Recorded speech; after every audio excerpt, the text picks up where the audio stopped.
Hello everybody out in YouTube land, it's the Alco Diesel Guy with another review for you. As you can see today, it's going to be an Alco C420, HO scale of course, Atlas Master Series in Long Island Railroad paint. Now as I proceed to unbox this locomotive, let me give you a little background for those of you not in the United States or just unfamiliar with Alco in general. The C420 was essentially Alco's last shot out of the gate. It was late 60s, the company was under extreme pressure from EMD and now GE, which used to be its main partner in producing locomotives. GE handled the electronics, while Alco designed the prime mover and the locomotive and the other general features.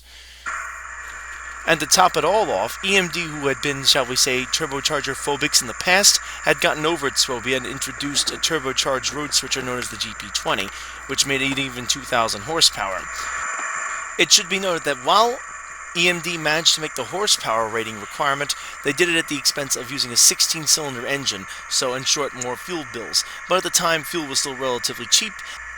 Alco decided to take the more efficient route and decided to utilize their 12-cylinder turbocharged prime mover, adding a supercharger to it, which had already been done, I mind you, in the RS-32, and made several improvements to the standard body of its locomotive, including a V-shaped windshield and several other tweaks. All those modifications put together allowed the engine to produce 2,000 horsepower, and with modern electronics make it much more reliable and fuel efficient. Now, while this plan seemed to be a very well directed one, unfortunately, Alco's infamous reliability with its previous products would come back to haunt them, and any minor hiccup with this particular locomotive would basically cause a customer to turn away and basically cause other railroads to think twice about buying their products. In the end, EMD would be more than justified in assuming that railroads would turn to its products, even though they weren't as fuel efficient, to get short-term reliability over Alco's questionable short-term reliability, but overall excellent long-term reliability. Alco only managed to produce a total of 131 of these for customers before the company was essentially out of business.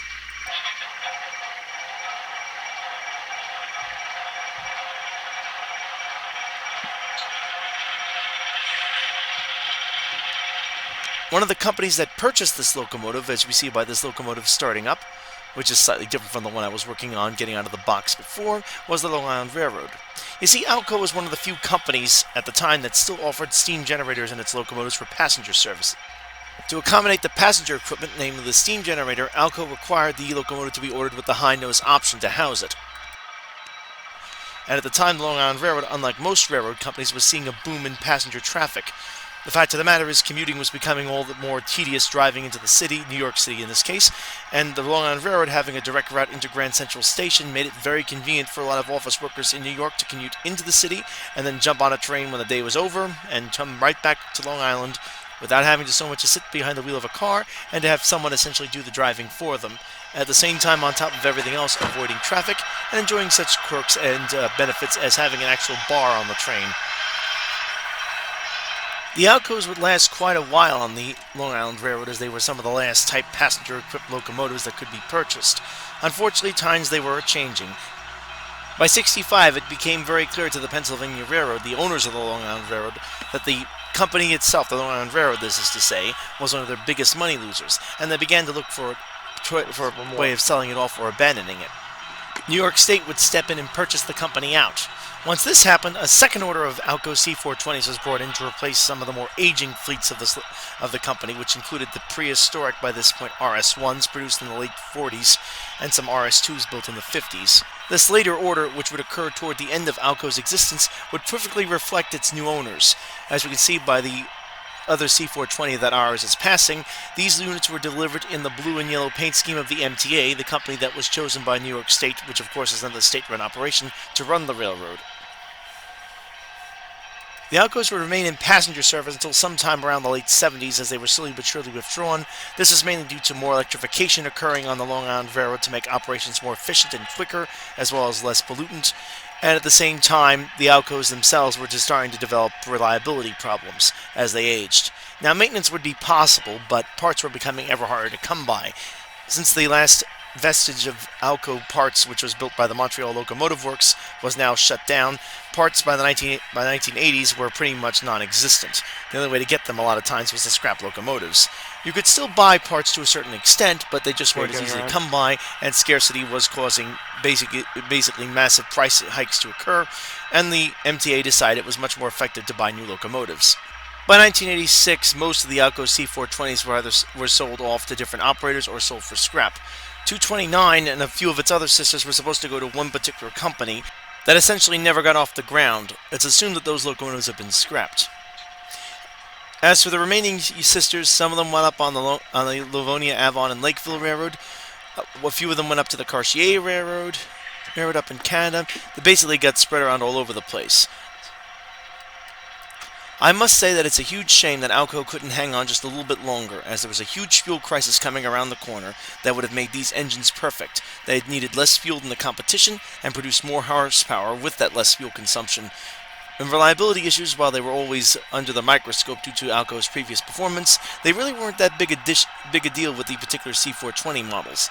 Unfortunately, their previous reputation had destroyed the engine's reputation before it had gotten off the assembly line, and what companies had them simply looked at any minor fault as a major problem.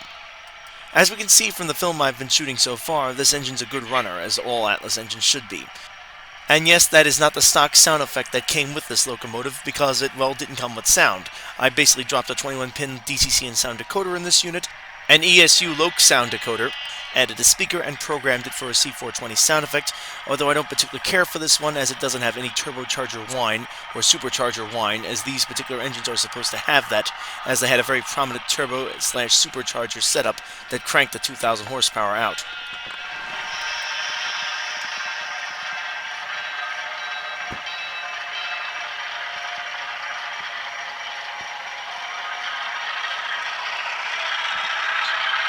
Note what appear to be plastic details sticking out on the side of the locomotive. These are actually smoke detectors. This engine's actually running backwards, as it was designed to run long hood forward, probably the thinking of the Long Island Railroad's foreman at the time. Whatever the case, the smoke would bellow out from the smokestacks, and these deflectors were supposed to keep the smoke away from the engineers, although from what I've heard, these rarely did much at all.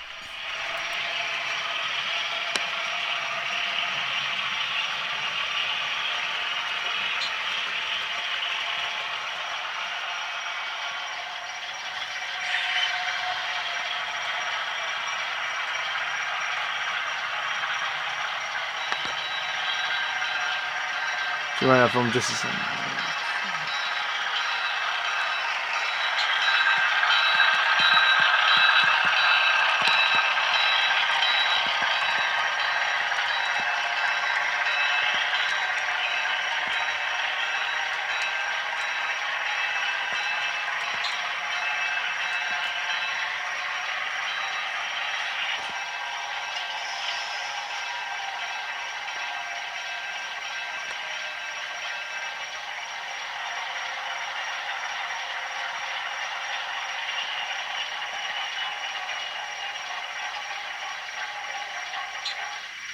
While the crew and the passengers get off the train, let's take a look underneath the hood of this locomotive to see what's going on here.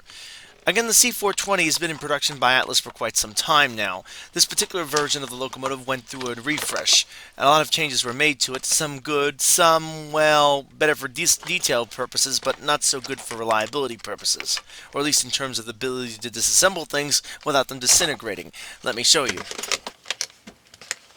And yes, while this is the same model I was running, it is a different actual locomotive, as this one gave me some technical problems, which we will see in just a little bit. As with any Atlas locomotives, to get the shell off the frame, we simply remove the two couplers by removing two screws.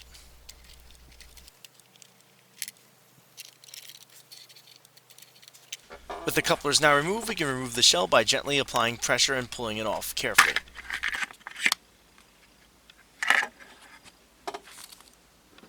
As we can see, the drivetrain itself is Atlas business as usual, which is not a bad thing. It's the same reliable 5-pole, well-balanced motor that they've been putting in locomotives for years.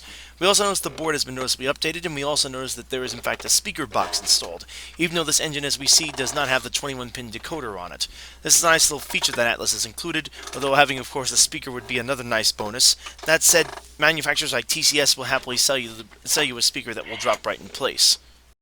We also note that this locomotive uses plugs to connect all the wires in place and not clips. This is really nice, as there's actually a TCS Keep Alive board that will drop right in place and plug in place with this, as I found, even though the board is made for Intermountain and Bowser locomotives.